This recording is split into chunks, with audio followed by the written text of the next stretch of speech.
Magandang araw mga katiits. Meron akong ibabahagi sa inyo ngayong araw nito mga katiits. Ito ay isang magsasaka na nakakita ng pantheon mga katiits. So kaya pinamagatan ko ito ng Treasure Fruit of the Mountain mga katiits. So ito mga katiits, no. Ang istorya nito mga katiits, ito ay nasa bandang Agusan del Norte. So hindi ko na ito sasabihin sa Mindanao mga katiits kung saan yung exact na lugar niya, pero ito na sa Mindanao, sa Agusan del Norte mga katiits, sa Caraga region. So nagtatanim siya nito mga katiits. Itong time na to nagtatanim siya at nang nakakita siya ng simento na pantheon sa paakyat ng bundok. So kasi ito walang alam rin, hindi niya alam kung anong laman ito. Ang nasa isip niya ay baka may patay. So tingnan niyo yung plastada mga katiits, no? Ito ay paakyat. Tapos itong kahoy na to ay tugas daw to, pero nung nakita ito mga katiits, ito ay wala na, dead tree na to, putol na ito mga katiits, putol na ito. So nilagyan ko lang ng drawing na kahoy, pero wala na to, putol na ito. So ngayon katiits, ito nagtatanim siya at ito yung nakita niya. Yun nga, hindi niya alam kung anong laman ito. So ang ginawa niya ay may pinagsabihan siya. Yung pinagsabihan niya ay yung kumpare niya mga katiits. So sinabihan niya yung kumpare niya na meron siyang nakitang pantheon dun sa bundok. Ngayon naman, yung kumpare niya ay may alam sa ganito. Pinuntahan nilang dalawa, binalikan nila ito. So pagbalik niya, may pantheon nga. So sabi ng kumpare niya, ito yung istorya niya mga katiits. So sabi ng kumpare niya, yan daw ay may patay. So ang ginawa nila ay tinabunan nila ito.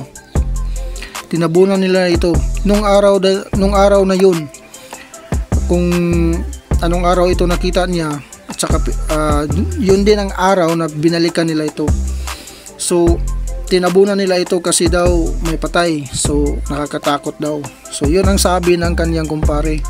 Pero pagsapit ng isang gabi, binalikan ng kumpare niya ito. Binalbag doon sa likod. Hindi dito dinaan, kundi doon sa likod. Hinukay niya yung lupa, tapos doon niya binagbag sa likod. So ngayon mga katiits, ang nakuha doon, sigurado ako, mga gold bars daw yun ang nakuha, kasi sa laki naman yan, no? Kasi nagtaka itong nakakita, kasi yung kumpare niya ay biglang lumuwas ng Maynila. Pagkatapos dumaan ng mga 3 taon daw, hindi bumalik.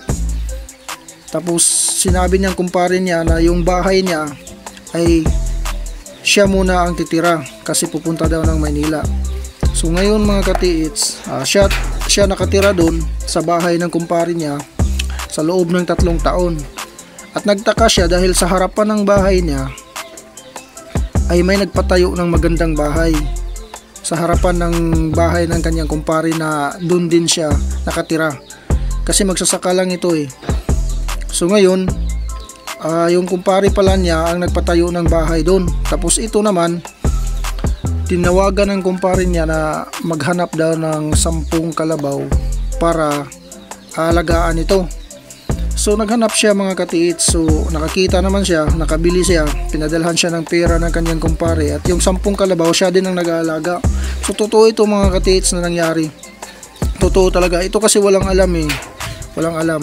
So ang nasa isip lang niya ay mabuhay ng simple. Yun lang nasa isip niya. So ngayon, ang nakaganda lang kasi yung kumpare niya hindi ito kinalimutan. So nagpatayo ng bahay sa harapan ng bahay ng kumpare niya na tinitirahan niya, at hindi niya alam na yung kumpare niya ang nagpapatayo nun. Pero yung kalabaw, alam niya na yung kumpare niya ang nagpabili, tapos siya yung nag-alaga sa 10 kalabaw. Ngayon umuwi yung kumpare niya, tapos na yung bahay sa harapan niya. Sabi ng kumpare niya na babawiin na daw niya yung bahay na tinirahan niya kasi uuwi na siya. So ngayon yung bahay na pinagawa ng kumpare niya ay binigay sa kanya. Doon siya tumira at saka yung 10 kalabaw binigay sa kanya. So magandang pakinggan, pero hindi sinabi ng kumpare niya na yung nakita niyang pantyon ay may laman. Yun ang dahilan kaya lumuwas ng Maynila at yumaman yung kumpare niya. Wala ito masaya lang siya kasi yung kalabaw sa kanya na, yung bahay sa kanya na, pero hindi niya alam na ito pala ang dahilan kaya yumaman yung kumpare niya. So ngayon, kung titingnan natin na yung storya, ay hindi mo masasabing hindi ka maniniwala. Kasi nga kung titingnan mo, siya ang nakakita, wala itong alam, kaya pinagsabihan niya yung kumpare niya meron siyang nakita. So yun, yung kumpare niya ay may alam.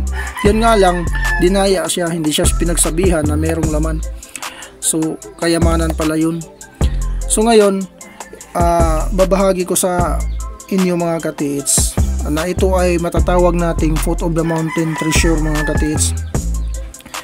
So ito ay may creek, ayan kasi ganito yung plastada doon sa area ng pinagtataniman ng taong to. Nakausap namin siya, ito yung story niya, pero napakaganda na yung buhay niya ngayon. Hindi na siya magsasaka lang, kundi meron na siya talagang magandang buhay. Of course nag-ano pa rin siya, nagtatanim, pero talagang maganda na yung buhay niya. So ito yung bantayan natin, ito may creek. Siguro merong mga marka ito dito, pero ito talaga marka talaga ito kasi old tree ito na tugas. Kaso nga lang nung time na nakita niya ito ay putol na, pero tugas ito. Nasa itaas, nandito yung treasure, nasa foot, nasa paanan talaga siya, pero nakaganda, hindi malalim hindi malalim, sinalpak lang talaga dyan. So imagine na lang natin na yung niya dito ganyan. So nakasalpak, nakuhaan lang ng lupa kaya nakita siya. So ngayon bantayan na natin mga katiits, kapag foot of the mountain minsan ang marka ganito.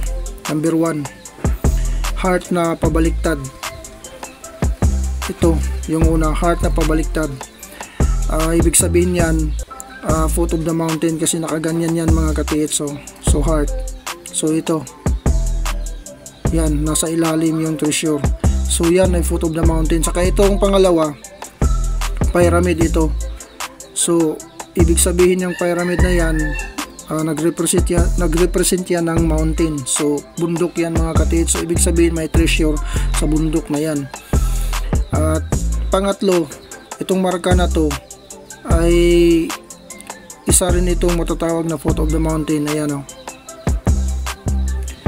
So ayan makikita nyo ang markang ito, itong number 3 dito. Kapag may nakikita ka ng bato dito tapos nakalagay dyan marka pabaliktad na letter C, tapos nandito yung dot sa itaas, yan ay foot of the mountain.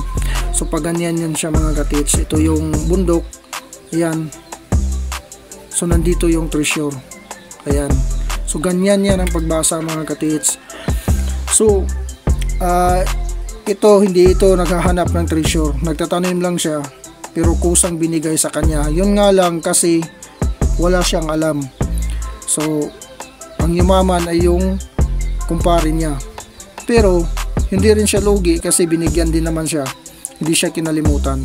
Kahit wala siyang alam, pero at least yung kumpare niya ay gumawa ng paraan para makaahon sa hirap itong kaibigan niya, kumpare niya na nakikita nito mga katiits.